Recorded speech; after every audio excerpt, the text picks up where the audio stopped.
We, the Gen X, are full of surprises, springing up by reinventing ourselves, rebuilding in various areas of our life like health, wealth, passion, purpose, a side hustle maybe, evolving and creating new identities in our midlife. How do we achieve these newly invented goals? What is that magic potion that creates a fire in the belly? Or what is that Gen X factor? I'm sure now you are all are curious to know to how do you unleash your own secret code. Hello everyone, welcome to Midlife Identity. I am Monica. Midlife Identity is a podcast where we speak about various concerns in midlife. It is about rebuilding and reinventing ourselves in midlife. The mission of Midlife Identity is to empower to build a legacy.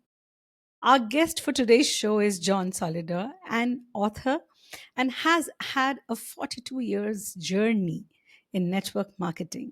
He has received the President's Cup and the Dr. Bunos Award. In his midlife, he has committed to longevity through various wellness practices. And on our show today, he will give us valuable insights on the ever evolving stages of his life to create a new identity and build a legacy. Hi, John. Welcome to Midlife Identity. I appreciate the invitation. We're doing good, absolutely fine. A pleasure to have you on this show today. So, yes, tell us a little about yourself. It's so, when I was just sharing a little bit about you on our show, it was very intriguing to know about your journey and your evolving identity at the various stages of your life. So, yeah, please do tell us about yourself. Well, I started my very first business while I was in college. That was in April of 1983, a long time ago, 42 years ago.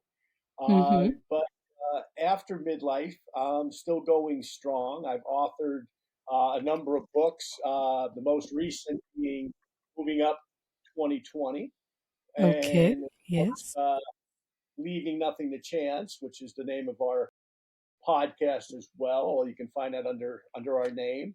So I did those in the last few years, and I became a podcaster when I produced those books because one came out in December of 2019, the other came out in February of 2020, and then of course this little thing happened called COVID.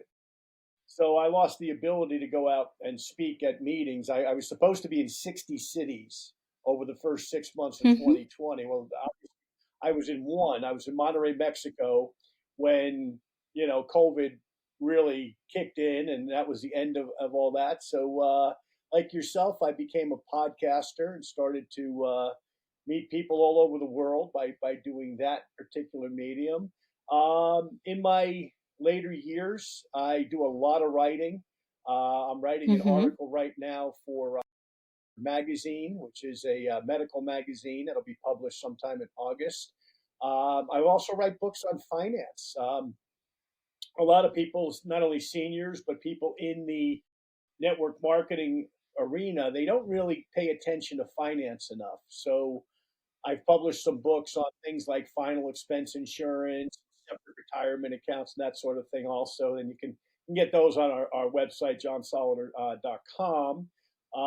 The regular books you can get on Amazon, of course, all over the world, and you can get them digital if you want. You can even get them in Spanish if you want. So that's a little bit of my activity. But yeah, I am a busy 64-year-old guy with no desire to slow down.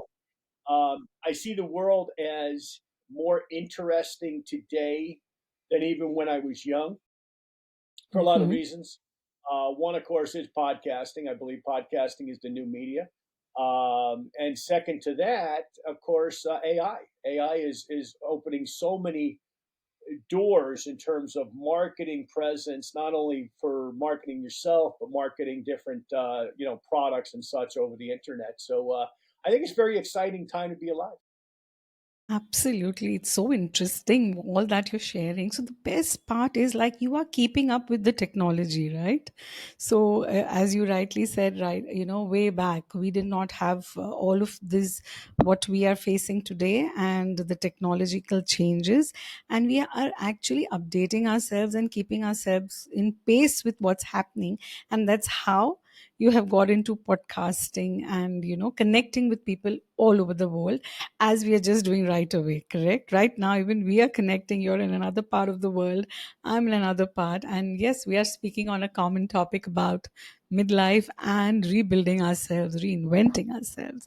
So, actually, very aptly that you said that, how you have all your wisdom, your knowledge, all your experiences, you have amalgamated all of it, and you are connecting with people and sharing all the wisdom and knowledge through your books, through your podcasts, and through connecting and, speaking and meeting people, which is so interesting and really nice. Wherein I think the knowledge and the experience that we built over the years is very precious. And the more we share it, it definitely helps the coming generations and the people around us, right? So, but what inspired you to get into all of this? What inspired you? Like, as you said, you wrote the book, and because of COVID, you didn't have, you wouldn't go to all the cities. But still, what was it that even inspired you to write that book? Well, it's interesting. It's a great question. I wrote my very first book in 2005, a long time ago. Hmm. It was under the same name, Moving Up. And the idea then was that Barack Obama gave a speech and he talked about the fact that his mother had died fairly young and his father he never really knew very well. So he wrote a book before he was president, really for his kids, because he said if something were to happen to him, he wanted his kids to know, how he thought, what he thought, different opinions that he had. And I kind of took a page out of his book, so to speak, to say, let me do the same thing just in case something were to happen to me. My kids would know what I did for a living. They know some of the strategies and tactics that I helped to develop that created, you know, hundreds of millions, if not billions of dollars in sales in the direct selling industry. Because a lot of what I've done, people have copied and used to build enterprise around the world.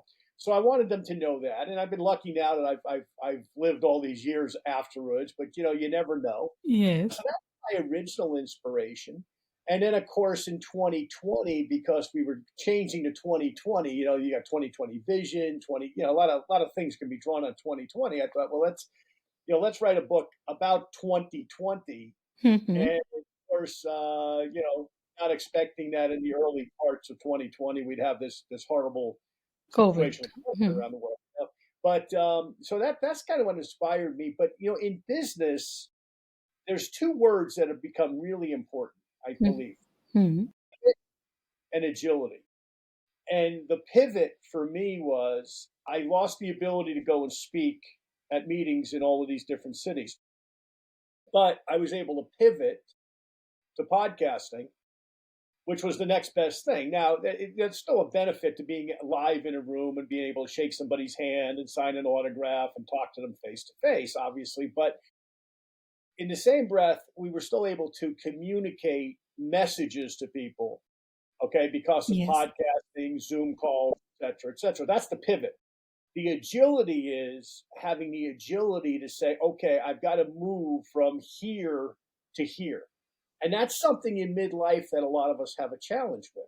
Well, I've always done it this way. I've always done it this way. Well, but if this way doesn't work anymore, or if this way is outdated, Hmm. you have to become agile in the respect that you're going to have to maybe change some things and move a certain direction that maybe you're not even comfortable with, Hmm. but you'll find that if you move that direction, it's the right direction to move. And that's something that as a senior, I talk to a lot of people about it. I'm sure you do too, Monica. Say, well, I've always done it this way. Yes. But and let me give you an example. In my business of direct selling, Sorry. Hmm. we've always done a lot of meetings like at the Holiday Inns here in the United States. Like Tuesday night and Thursday night were meeting night. Saturday morning, you'd have a meeting and then you'd have a training class. Well, that Okay. worked very well in the 1980s and even the 1990s and even the early parts of the 2000s. But then all of a sudden, because of the internet, because of things like Google, for example, TikTok, some of these other things that didn't exist when you and I were younger, that our kids, okay, Hmm. began to become familiar with. They said, I'm not going to come to that Tuesday night or Thursday night meeting. I don't know why I would come there in the first place. Absolutely. But they started to adopt things like Google or TikTok, and they started to build businesses in my industry. And in some cases, bigger, better, and certainly faster than I or my colleagues ever did in the 80s, 90s, or early 2000s. So all of a sudden, I had to open my eyes to the fact that these technologies were replacing things that I had done for years. And that's where the agility came in to say, okay, I need to learn about Google. I need to learn about TikTok. I need to learn about podcasting. I need to learn about AI. I need to learn about these things that I wasn't familiar with, but I had to be agile enough and willing enough, by the way, and open minded enough Enough. to adopt some of those things. And I have now in my business, and now my business is all over the world. My businesses are growing because we've adopted those things that those younger people showed me The work. way. My son was my teacher. He was 18 years old. He came into my business and he became the number one producer in my entire company, $200 million company. Became the number one producer in the United States in retail sales of our product at 18 in college. And he showed us all of us old guys basically that hey, there's another way to do things besides the way you thought. And now some of the older people in my company they've adopted, some of these strategies, and they're working well for them. I'm sure. Absolutely. I totally so agree with you. It's all now, today's times, it's all about smart work. And if we do not adapt to these smart work practices, definitely you lag behind. And rightly, as you said, people, they do not want to adapt to the new technology.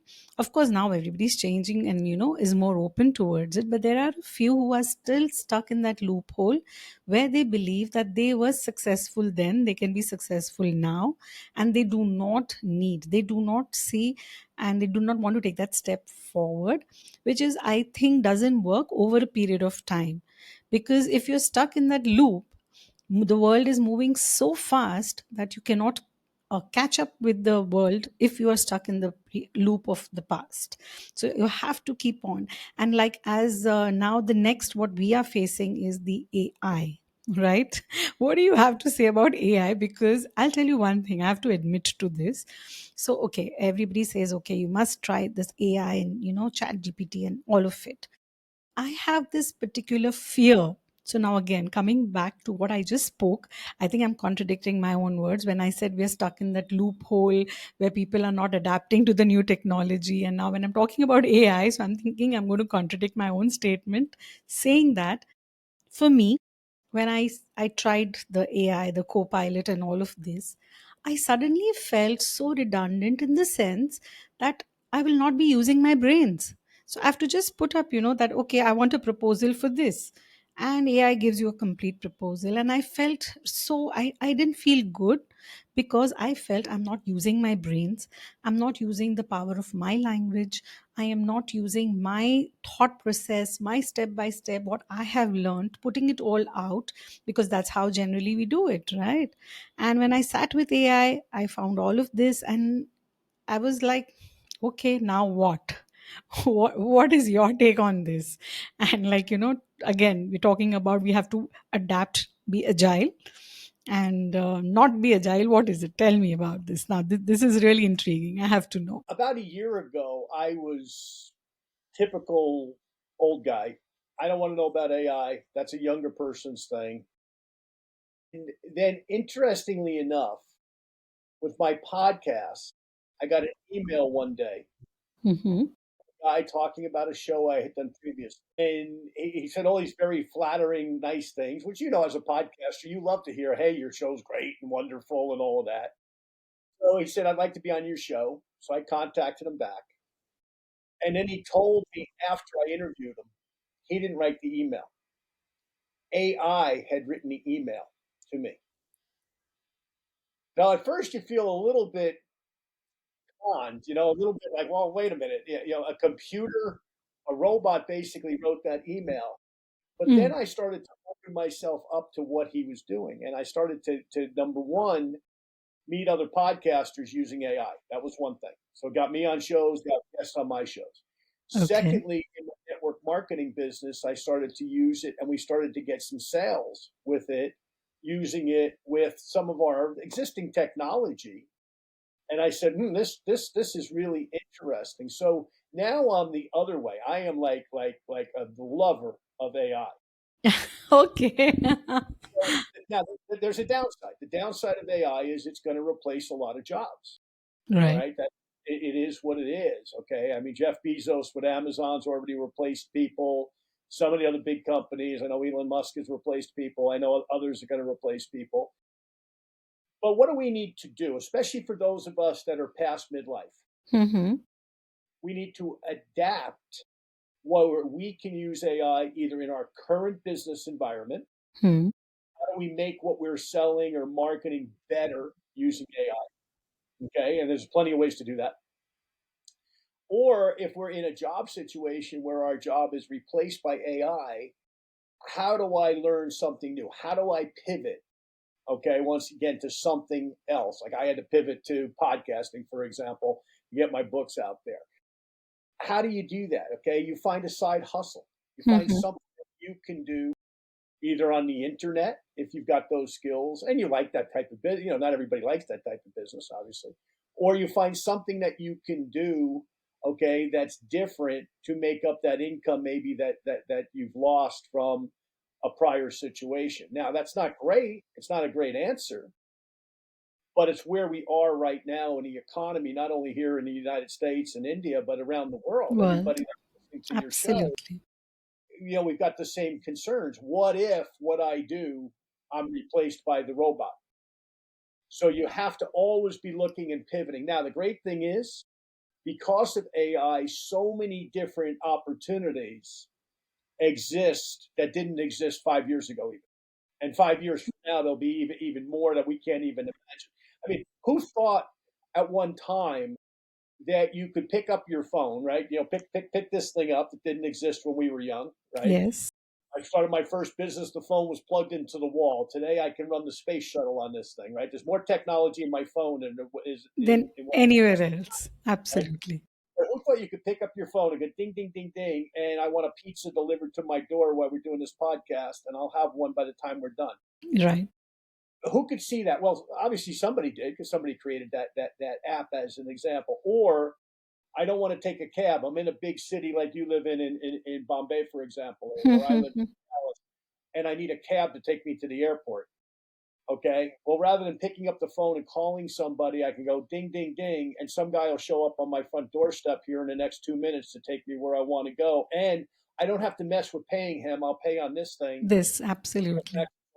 I mean, those are examples, and there's so many others that exist of all of these opportunities that didn't exist at one time that do exist today. But once again, you have to be open to them. You have to be willing to say, hey, yes, we did things a different way. No question about that earlier on. Okay. Yes. I'll give you one other one. The last election here in the United States. Okay.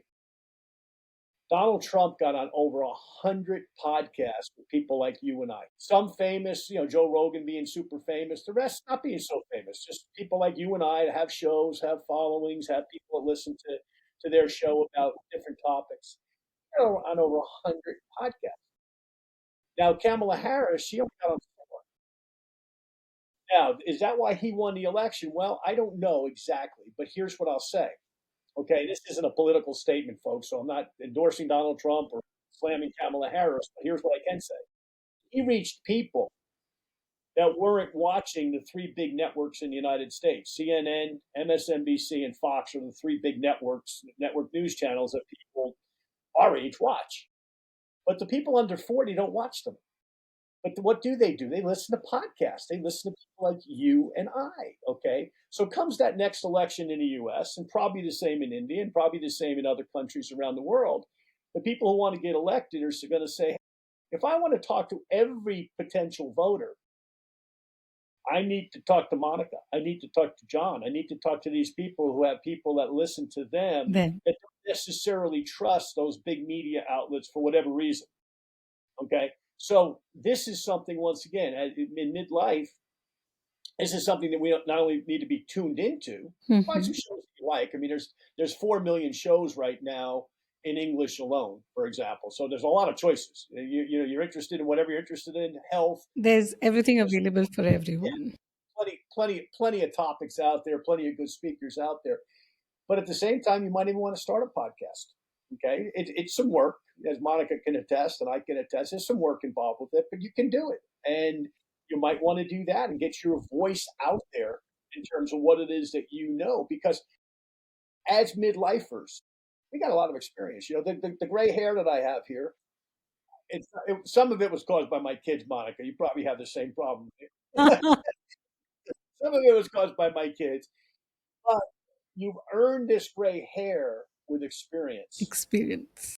You A got all lot this of wisdom you got all this great stuff that you can share, not only with our generation, with but with everyone. exactly. So why not share it? Why not be a Absolutely. voice?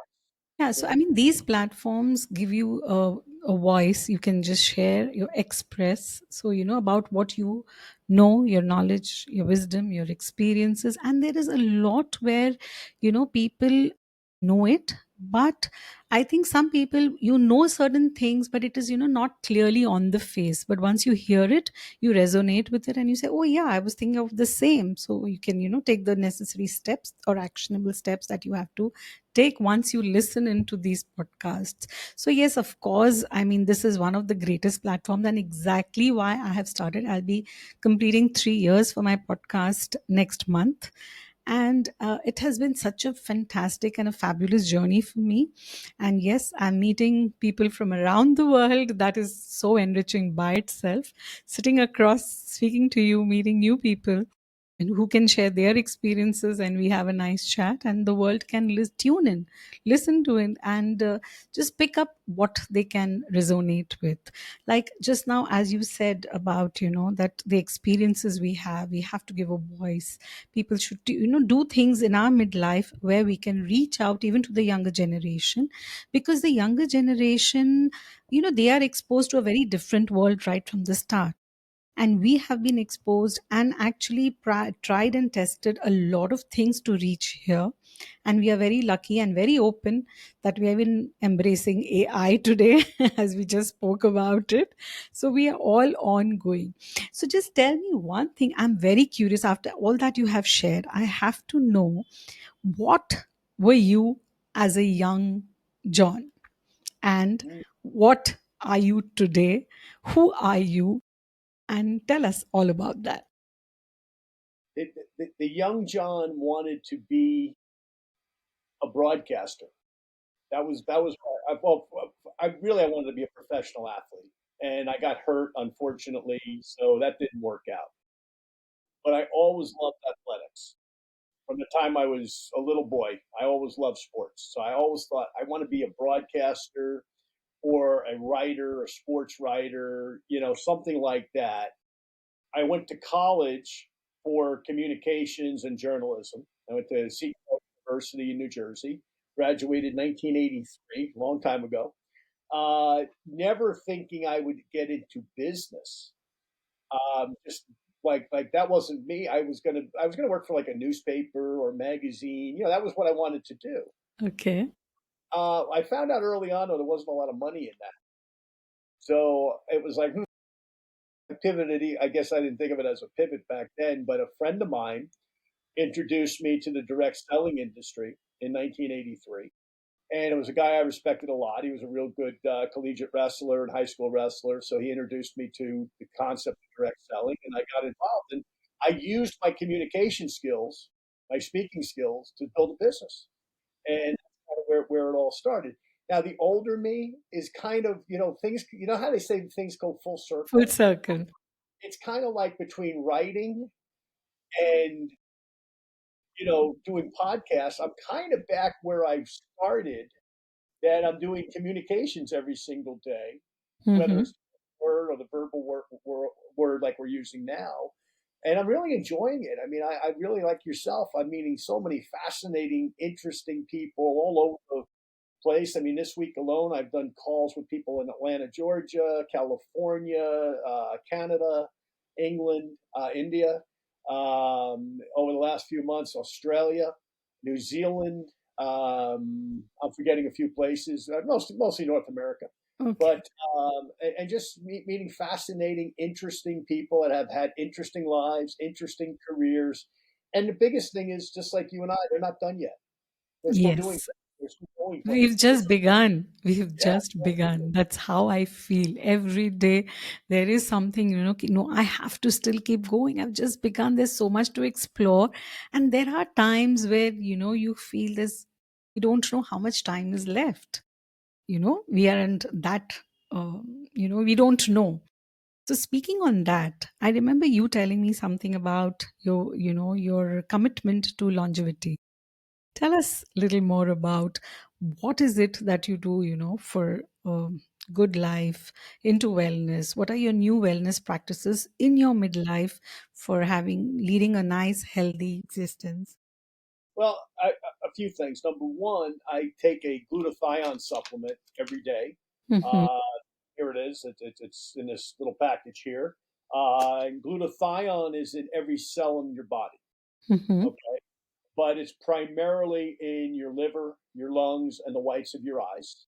So I enhance it with a product that I not only take, but I also help to market it. I'm the top marketing person in the world with this particular brand. And if you're interested, you can reach me at johnsolleder.com and I can tell you more about it if you're interested in taking it or marketing it. We're in 18 countries and growing. So, one way, shape, or form, we can get the product to you if you're interested. Just contact me on that. In addition to that, I exercise every day. Okay. And well, let me put it this Can way. I can you give me 1 minute, please? Sorry.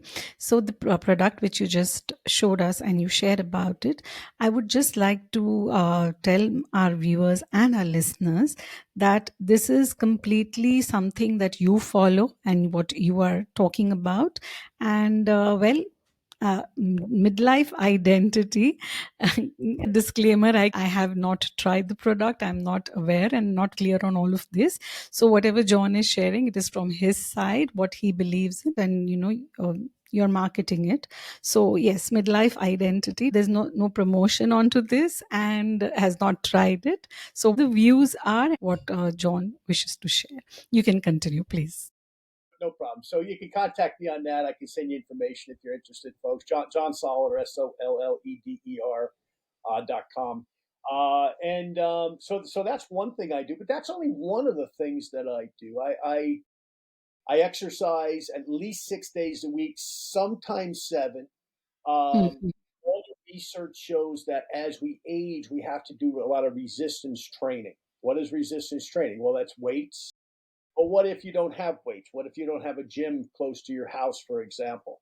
Can you find some rocks? Can you find some cinder blocks? Can you find, something to lift every single day? It's very important as we get older that we do resistance training. A lot of people use bands. Bands are great too. Okay, different tension that you can set in a band, for example. So I'm a firm believer in resistance training, and even more so with resistance training now in my 60s than I was in my 30s or 40s when I was a competitive athlete in the sport of judo, where we are always pulling on things because that's the sport. Um, but I'm a firm believer in it because it keeps your body working. It makes your body resist. And I This love the word resistance. So that's very, very important. If you have nothing, okay, that you can lift, okay, hey, nothing better than push ups, okay, or get a yoga mat, do planks. some yoga stretches, and just find something to push and pull every single day. Very, very important, once again, for our longevity. Um, Third thing I do is what I call cold water therapy. Okay, Wim Hof, the out of Holland, he's made this very very Famous. Wim's everywhere. But I didn't start it. I didn't know who Wim was when I started jumping into cold water. We had a crazy storm here in Texas in Mhm. 2020.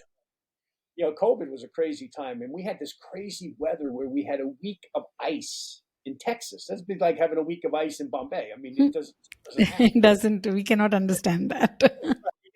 You get the odd cold day, but I mean, it just we don't have ice, and we had a week of it, and my pool actually froze, and I was chasing my dog, and I fell in the pool, and I'm thinking, oh, I'm going to get pneumonia. I'm going to get sick. I got out of the pool and I felt great. I said to my wife, I said, wow, there's something to that. So all of a sudden we started doing that, and as things would have it, the universe shows up sometimes, right? About 2 weeks later, I'm watching television, and a guy named Bryant Gumbel had a show on sports that I would occasionally. Well, I didn't even watch it on a regular basis, but I'm watching it, and he says our next guest climbs mountains in his shorts in the middle of winter. We think he's insane. His name is Wim Hof, and all of a sudden I watch this guy Wim Hof, and he's climbing up a mountain in his shorts, and the broadcaster's got a parka on, that's filming him and interviewing him, and he's got his shorts on, he's laughing, and he's up there freezing. So I became a big believer in not only in what Wim was doing, but the other research out of Denmark that exists and some of the other European countries on cold water therapy. And Absolutely. that's been a big thing too, because I've had a number of surgeries on my back, on my shoulder, on my knees, all things that I was born with, and then sports related where I had further injuries and surgeries. So I became a big believer in cold water therapy as well. And the other thing I did was I changed my diet. 8 years ago, I would have filled this whole screen up. I was about 80 pounds heavier than I am now. I Mhm. adopted a vegetarian diet 8 years ago. And then last year, a year ago, January 2024, January 1st, 2024, I went to a raw vegan diet, Okay. and pretty radical. Okay, a lot of changes, a lot of stuff even as a vegetarian that you can eat that all of a sudden you can't eat.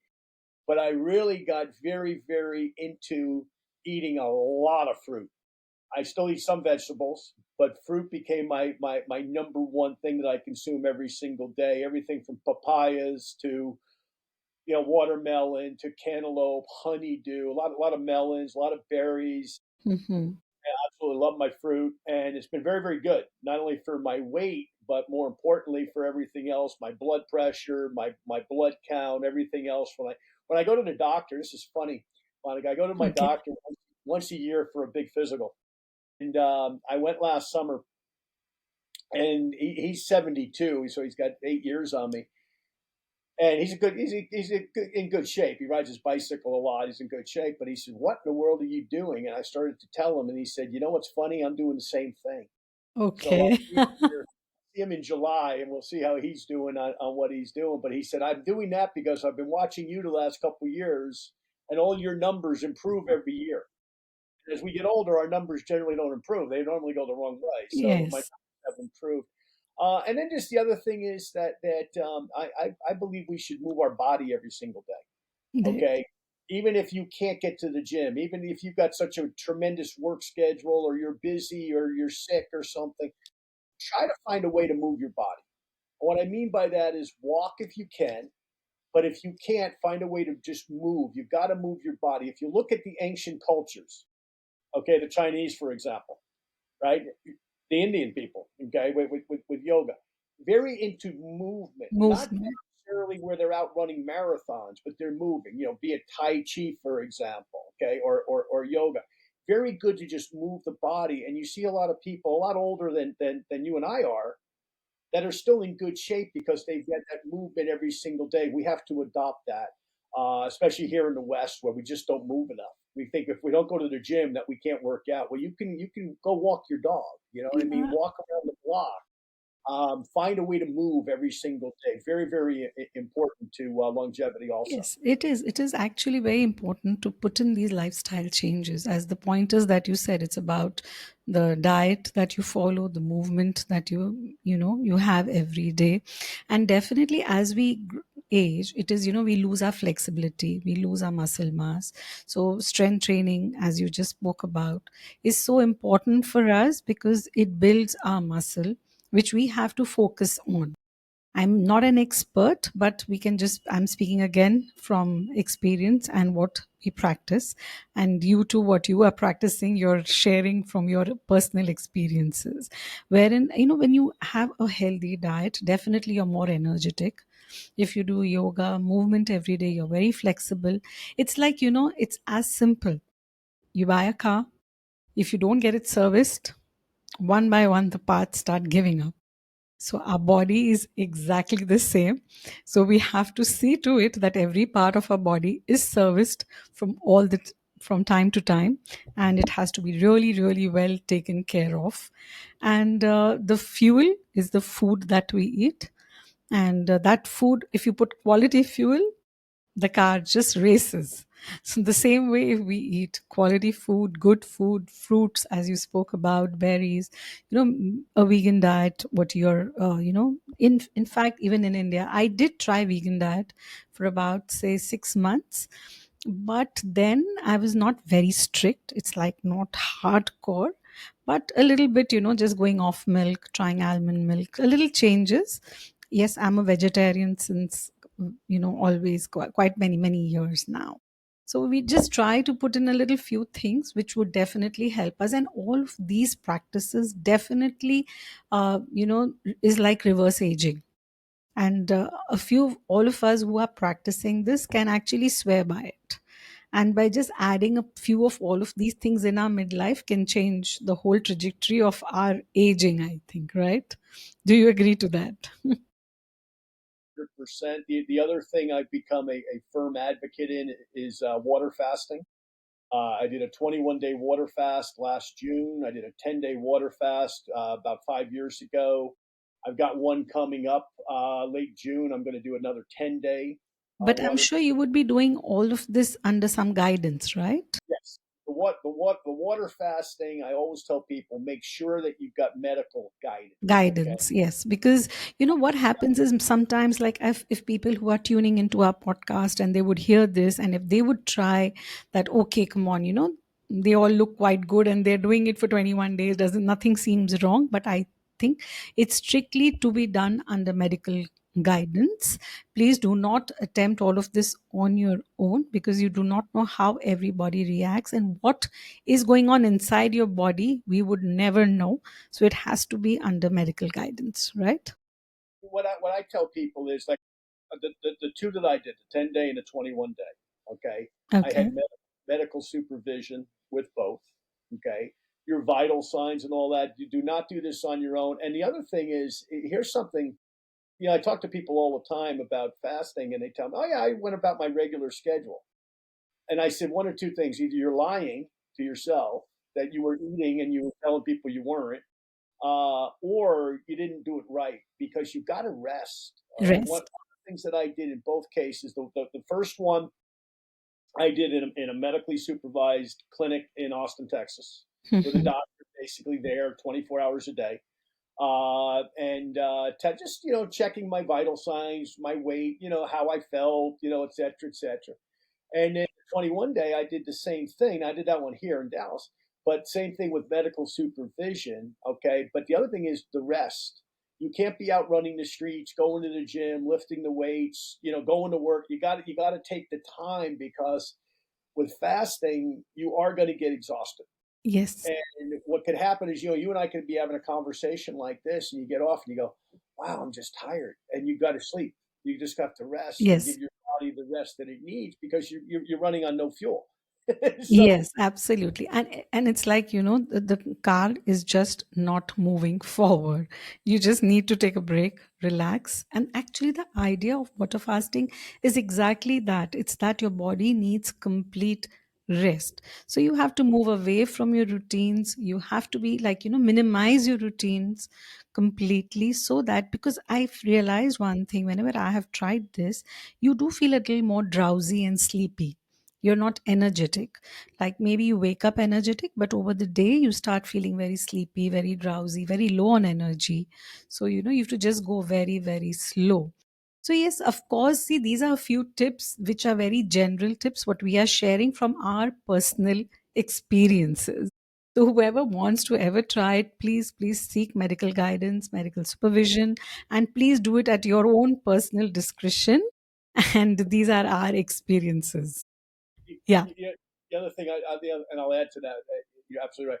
I had a physical in both cases before I started these fasts. Yes, So whether you are fit enough for yeah, these kind of practices. right. Absolutely.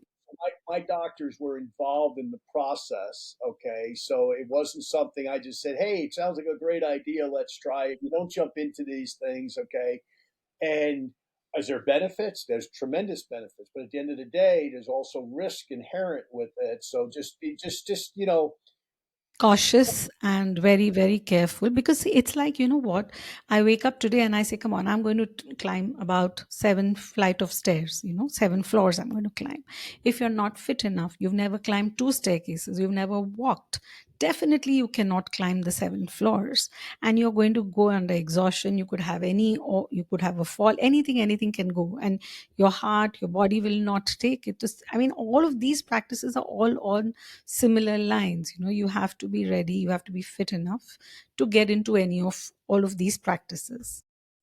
and the other one, don't drive. Okay, because once again, you're just this isn't to scare you folks. Okay, I'm a firm believer in doing this, but you got to do it. And as Monica is saying, I agree 100%.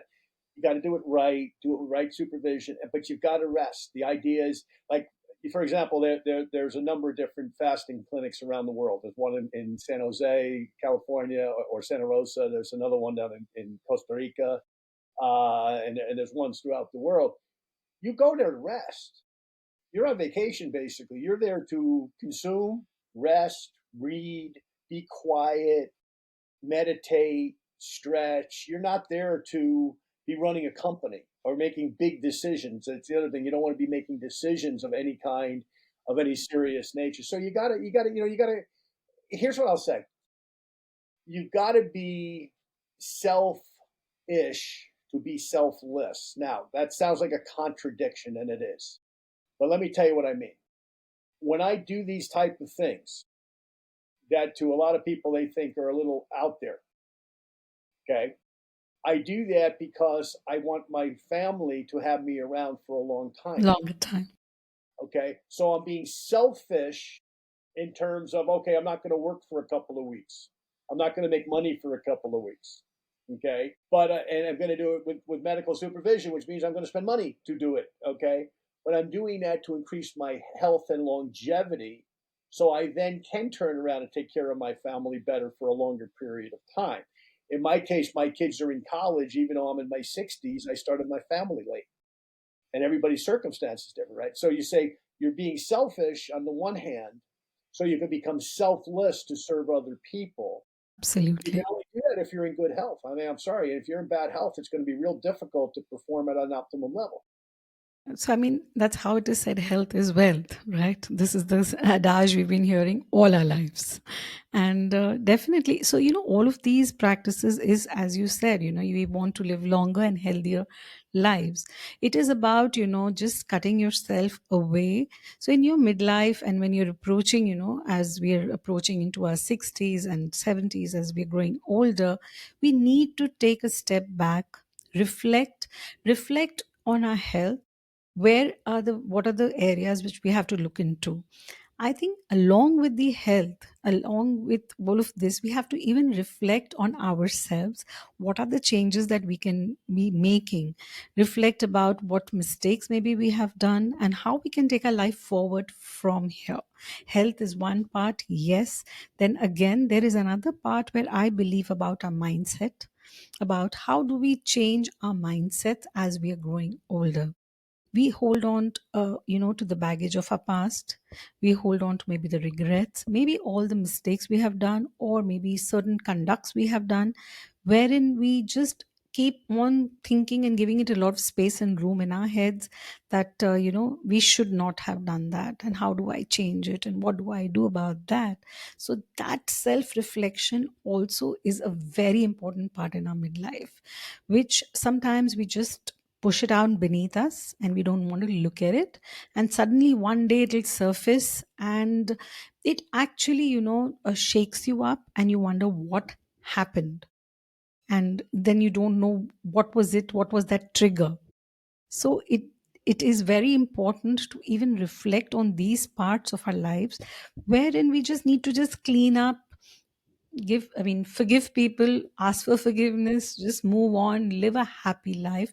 That adds to our longevity. It's not only these practices, but along with these practices, cleaning up our mind, having a healthy mind, and learning to stay calm, learning to do a lot of breath work, learning to meditate would definitely add to our longevity. What do you have to say on?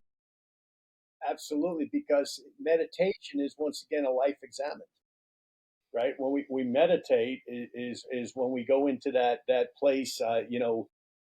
Jesus went into a closet, for example.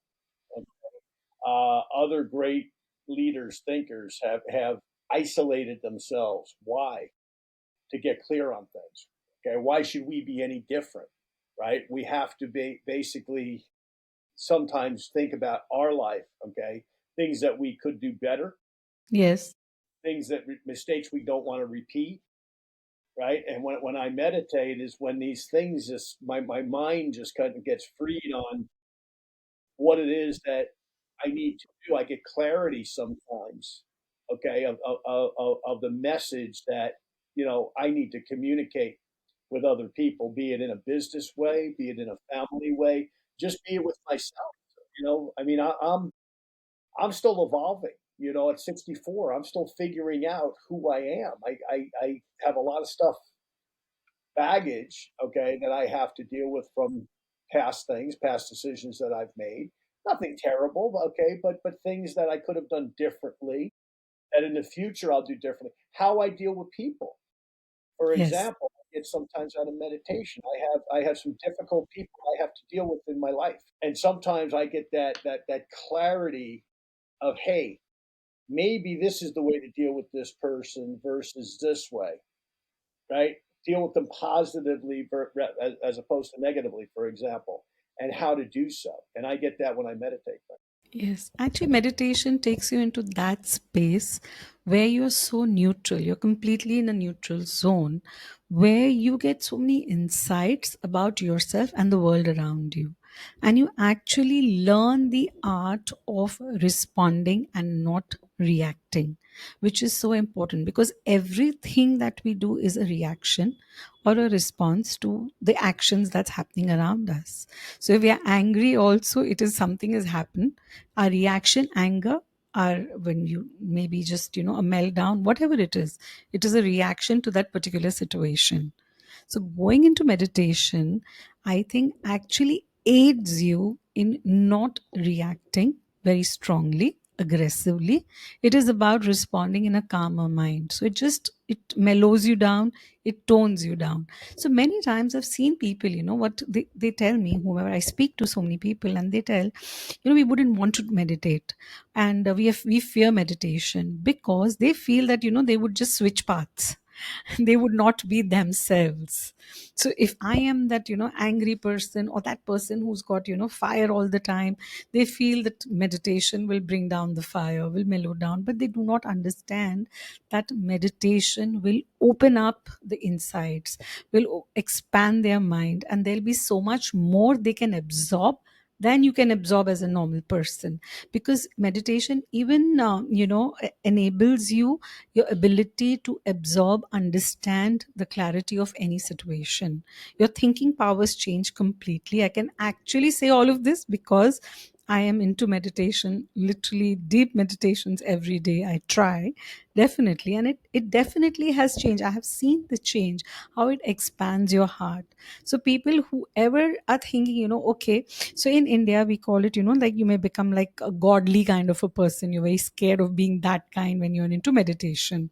So we would not meditate as much because I want to stay that strong, fiery kind of a person. So they feel the personality would change. So it is the personality changes into our hands, and not a meditation can change your personality.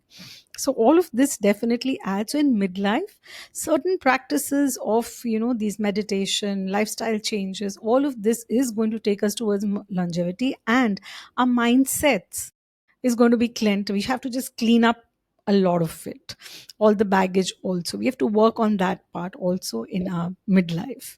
What else would you like to tell our viewers about one, okay, I'll just rephrase my question.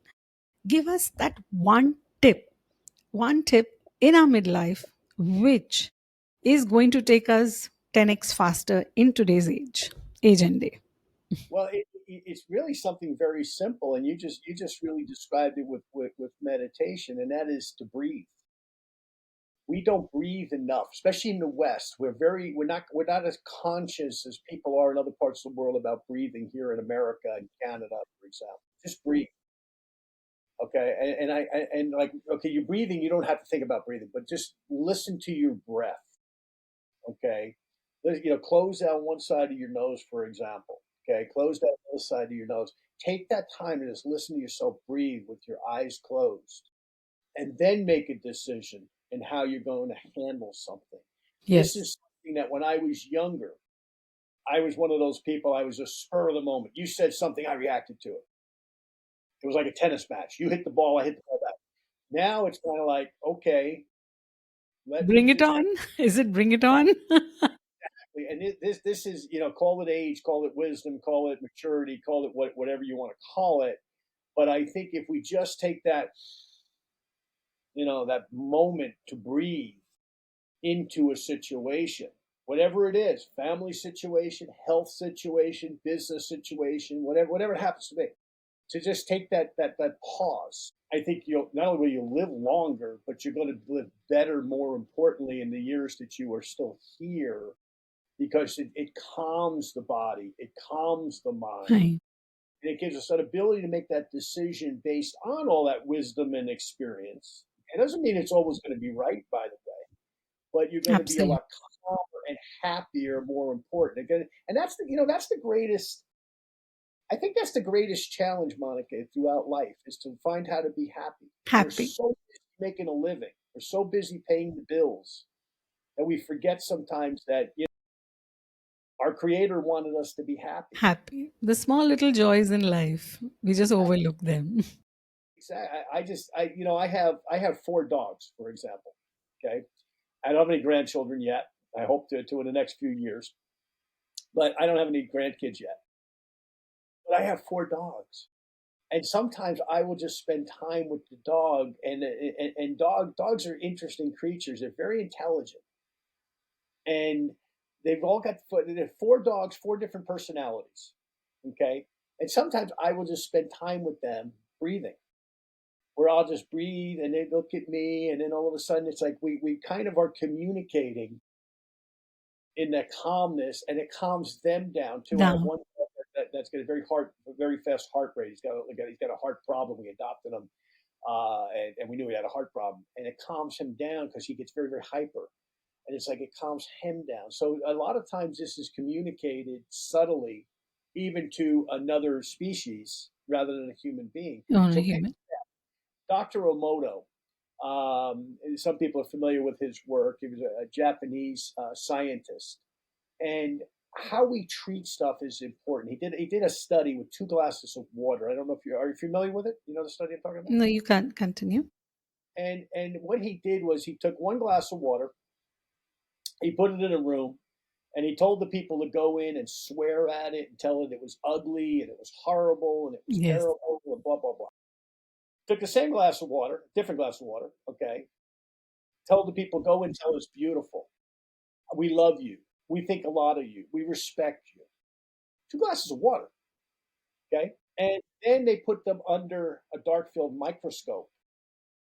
The glass of water that was sworn at and told it was ugly was terrible. The crystals in it looked horrible. Conversely, the one that the people went in and they told it, hey, you're beautiful. We Beautiful. love you. Had these beautiful, like you wanted to drink it, you wanted to shower in it, you wanted to put it on your body. The other one, you wouldn't put in your garden. And you say, now those are 2 glasses of water, inanimate objects. So picture when we deal with a human being, we treat them real negative versus treating them real positive. Positive. And I don't know how good that science is, frankly. Okay, I've read things about it, pro and con.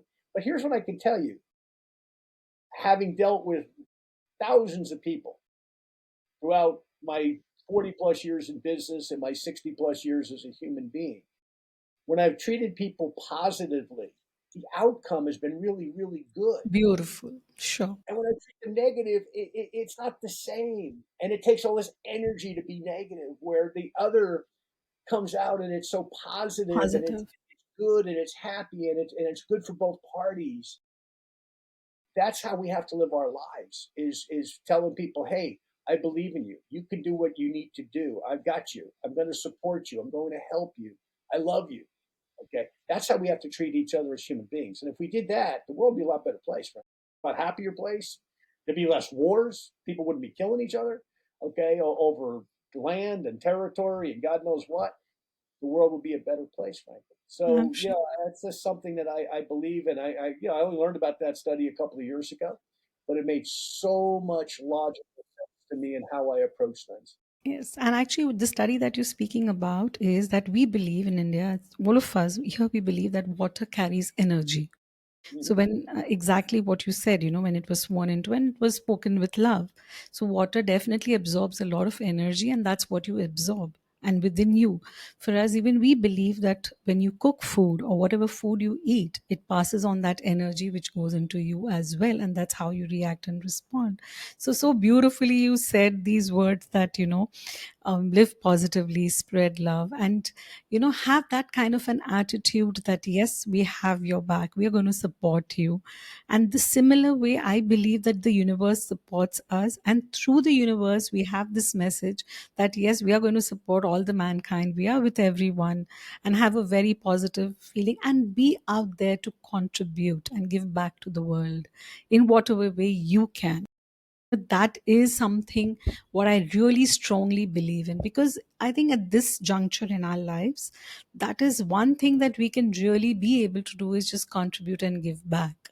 And of course, in any form that one wants to and is capable of, just not look at yourself, but let's look at the world and be there, give back, do whatever you want to do, and make it a better world and a better place to live in. Yes.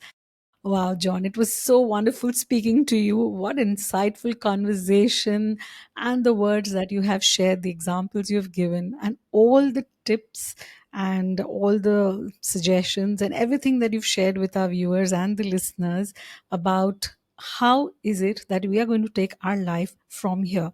Midlife is, yes, midlife at post 50, 45, 50, whatever.